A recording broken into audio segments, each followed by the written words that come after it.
శ్రీ మహాగణాధిపతయ నమః. ఈరోజు మనం 2026-27 సంవత్సరాల్లో ద్వాదశ రాశుల వాళ్ళకి ఎలా ఉంటుందనేటువంటి అంశం గురించి తెలుసుకుందాం.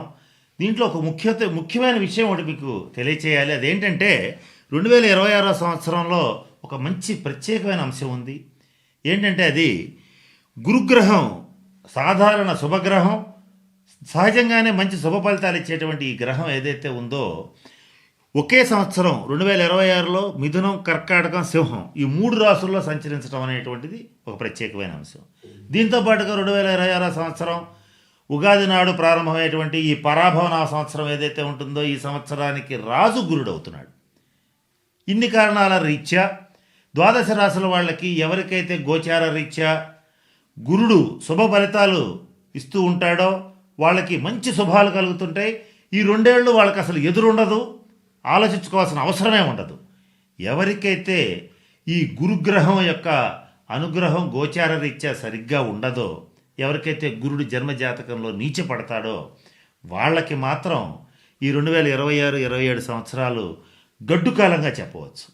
కనుక ఏ రాశుల వాళ్ళకి ఎలా ఉంటుంది, ఏ మాసాల్లో ఎలా ఉంటుంది, ఏ నెలలో ఏది చెయ్యొచ్చు, ఏ నెలలో ఏది చెయ్యకూడదు, అలాగే ఏ పరిహారాలు పాటిస్తే ఈ గురుగ్రహ అనుగ్రహాన్ని సంపాదించవచ్చు, ఇటువంటివన్నీ కూడా మనం రాబోయేటువంటి వీడియోస్లో మన వాయిస్ ఆఫ్ వేసం ఛానల్లో తెలియజేయడానికి నా శాయశక్తుల ప్రయత్నం చేస్తాను. దాంతోపాటుగా మన ఇన్స్టాగ్రామ్ పేజీలో కూడా ఎప్పటికప్పుడు ప్రతి నెల పరిహారాలు తెలియచేయడానికి నా శక్తి వంచన లేకుండా కృషి చేసి మీకు అందించడానికి ప్రయత్నం చేస్తాను. కొంచెం ఫాలో కండి.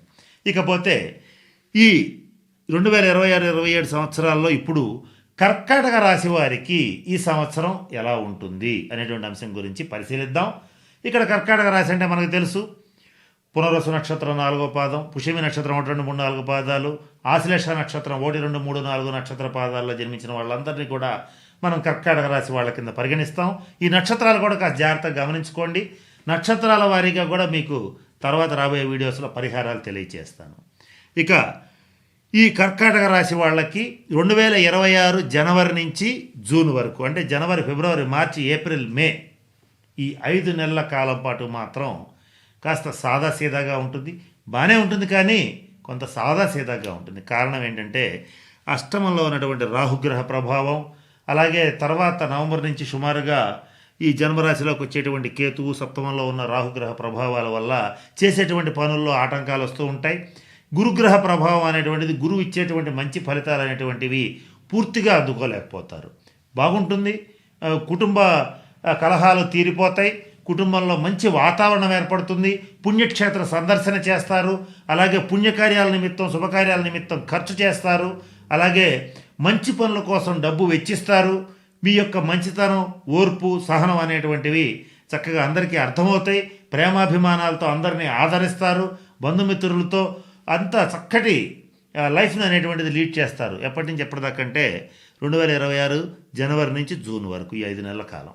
ఇక జూన్ నుంచి మీకు స్వర్ణయుగం స్టార్ట్ కాబోతోంది. అద్భుతమైనటువంటి శుభ ఫలితాలు వస్తాయి. ఇది అదే అని ప్రయోజనం లేదు. ఒక్కొక్క విషయం తెలియజేస్తాను. ఏ రకంగా ఏ రంగాల వాళ్ళకి ఎవరికి ఎటువంటి బెనిఫిట్స్ ఉంటాయనేటువంటిది ఒక్కొక్క దాని గురించి ఇప్పుడు నేను తెలియజేస్తాను. ఇందాకే చెప్పాను, ఈ పరాభవన సంవత్సరానికి రాజు గురుడు అయ్యాడు. అటువంటి గురుడు కర్కాటక రాశిలో, మీ జన్మ రాశిలో ఉచ్చ స్థానంలో ఉంటూ మీకు ఇచ్చేటువంటి శుభ ఫలితం ఏంటంటే ఆర్థికంగా అత్యున్నతమైనటువంటి స్థితికి తీసుకువెళ్తాడు. చక్కటి సంతోషకరమైనటువంటి వాతావరణాన్ని ఇస్తాడు. ఉద్యోగస్తులకి ప్రమోషన్స్తో కూడినటువంటి ట్రాన్స్ఫర్స్ ఇస్తాడు. నూతన గృహ యోగ్యత ఇస్తాడు. అలాగే నూతన వస్త్ర, స్వర్ణ ఆభరణ ప్రాప్తినిస్తాడు. అలాగే విలువైన వస్తువుల్ని కొనుగోలు చేస్తారు. జీవితకాల ఆశయాల్ని నెరవేర్చుకునేటువంటి శక్తి ఇస్తాడు. శరీరంలో తేజస్సు పెరుగుతుంది, ఆరోగ్యం పెరుగుతుంది. ఇటువంటి అనేక మంచి మంచి అంశాలన్నింటినీ కూడా కర్కాటక రాశిలో సంచరించేటువంటి గురుడు మీకు ఇస్తాడు. అయితే ఇక్కడ ఎప్పటి నుంచి ఎప్పటిదాకా 2026 జూన్ నుంచి అక్టోబర్ దాకా, అంటే June, July, August, September, October వరకు కూడా ఇటువంటి అనేక శుభ ఫలితాలు మీకు నిరాటంకంగా వస్తాయి. ఏ రకమైన వృత్తి, ఉద్యోగ, వ్యాపార వ్యవహారాలు చేసే వాళ్ళకైనా వీళ్ళు వాళ్ళని సంబంధం లేకుండా వచ్చేస్తాయి. ఇక స్త్రీలు లేదు, పురుషులు లేదు, అందరికీ అది బ్రహ్మాండంగా ఉంటుంది. ఆ తర్వాత గురుడు నవంబర్, డిసెంబర్ నెలల్లో కర్కాటకంలోంచి సింహరాశిలో ద్వితీయ స్థానంలో ప్రవేశిస్తాడు. ఈ ద్వితీయ స్థానంలో ఉంటూ ఆర్థికంగా బాగుంటుంది, అలాగే కుటుంబ పరంగా కూడా మంచి ఫలితాలు ఇస్తాడు. అలాగే ఆరోగ్యపరంగా కూడా మంచి ఫలితాలు ఉంటాయి. కానీ ఇక్కడ సమస్య ఏంటంటే ఈ గురుగ్రహ ప్రభావం ఇంతకు ముందు కంటే కొద్దిగా మార్పులు చెందుతూ ఉంటాయి. కారణం ఏంటంటే గురుడు సింహరాశిలో వచ్చే వేళకి రాహుకేతువులు జన్మరాశిలోకి రావటం, అలాగే ఈ శనిగ్రహ ప్రభావం, భాగ్యస్థానంలో ఉన్న శనిగ్రహ ప్రభావం వల్ల కొంత ఇబ్బందులు కలుగుతూ ఉంటాయి. ఎట్లాంటి ఇబ్బందులు కలుగుతూ ఉంటాయి? చేసేటువంటి పనుల్లో కాస్త ఆటంకాలు వస్తూ ఉంటాయి. సర్ప దర్శనం కలుగుతుంది. చతుష్పాద జంతు భీతి కలుగుతుంది. అంటే కుక్కలు కరవడం కానీ, జంతువులు ఎమడబట్టడం కానీ, లేదా కుమ్మడానికి గేదెలు ఆవులటువంటి ప్రయత్నం చేయటం కానీ ఇలాంటివి జరుగుతాయి. వాహనాల మీద మాత్రం కొంచెం జాగ్రత్తగా ఉండండి. ఎవరికైతే ఈ గురువు అనుగ్రహం ఉంటుందో వాళ్ళకి ఇష్టదేవత దర్శనం కలుగుతుంది. మీకు ఈ సంవత్సరం ఉన్న ప్లస్ పాయింట్ ఏంటంటే మీరు ఏ దేవతనైతే ఉపాసిస్తూ ఉంటారో, ఏ దేవత అనుగ్రహం కోసం అయితే కోరుకుంటుంటారో, వాళ్ళు ఎవరైతే ఉపాసనా పరులు ఉంటారో వాళ్ళకి ఇష్టదేవత దర్శనం కలుగుతుంది. రాజకీయ నాయకులని కాదు, సినిమా యాక్టర్స్ అని కాదు, కర్కాటక రాశిలో ఉన్నటువంటి ఏ రంగంలో ఉన్నటువంటి వాళ్ళు, స్వతంత్ర వృత్తులు, డాక్టర్స్, లాయర్స్, ఇంజనీర్స్ ఎవ్వరనేది అనవసరం, అద్భుతమైనటువంటి శుభ ఫలితాలు పొందవచ్చు. ఇక్కడ మీకు రాహుకేతువుల్ని కూడా కొంచెం ఒక రకంగా చెప్పాలంటే వాళ్ళ యొక్క చెడ్డ ఫలితాలను కూడా త్రోసి పక్కకి నెట్టేసి మరి గురుడు మంచి శుభ ఫలితాలు ఇవ్వబోతున్నాడు. ఆర్థికంగా మిమ్మల్ని మహోన్నతమైనటువంటి స్థితిలో కూర్చోబెట్టబోతున్నాడు. ఇక ఆ తర్వాత 2027 సంవత్సరాన్ని గమనించినట్లయితే మరలా 2027 జనవరి నుంచి జూన్ వరకు, జనవరి, ఫిబ్రవరి, మార్చి, ఏప్రిల్, మే, జూన్, ఈ 6 నెలల కాలం కూడా ఈ గురుగ్రహం అనేటువంటిది మరల కర్కాటక రాశిలో ఉచ్చస్థానంలో ఉండటం జరుగుతోంది. మళ్ళీ తర్వాత మళ్ళీ సింహంలోకి వస్తాడు. ఇట్లా ఎట్లా చూసినా సరే మీకు ఈ 2 సంవత్సరాలు మీ జీవితాశయాన్ని నెరవేర్చుకోవటానికి అత్యంత అనుకూలమైన సంవత్సరాలుగా చెప్పొచ్చు. కనుక మీకు ఏ కోరిక ఉన్నా, ఏ విషయంలో మీరు ఏ రంగంలో సాధించాలనుకున్నా ఈ 2026-27 చాలా గొప్ప సంవత్సరాలు మీ కర్కాటక రాశి వాళ్ళకి. చిరకాల వాంఛ నెరవేరుతుంది. ఎంతో కాలంగా ఎదురు చూస్తున్నటువంటి స్వప్నం కూడా మీరు సాకారం చేసుకోగలుగుతారు. ఎవరు ఎన్ని చెప్పినా నమ్మాల్సిన అవసరం లేదు. కొద్దిపాటి రాహుకేతువులకు సంబంధించిన శాంతి పరిహార క్రియలు జరిపించుకోండి. దానికి సర్పక్షేత్రాలను సందర్శించండి, సర్పదేవతారాధన చెయ్యండి. అలాగే సర్పాలకు సంబంధించిన కొన్ని పరిహారాలు రాబోయే వీడియోస్లో కూడా మీకు ప్రత్యేకంగా కర్కాటక రాశి వాళ్ళకి ఇస్తాను.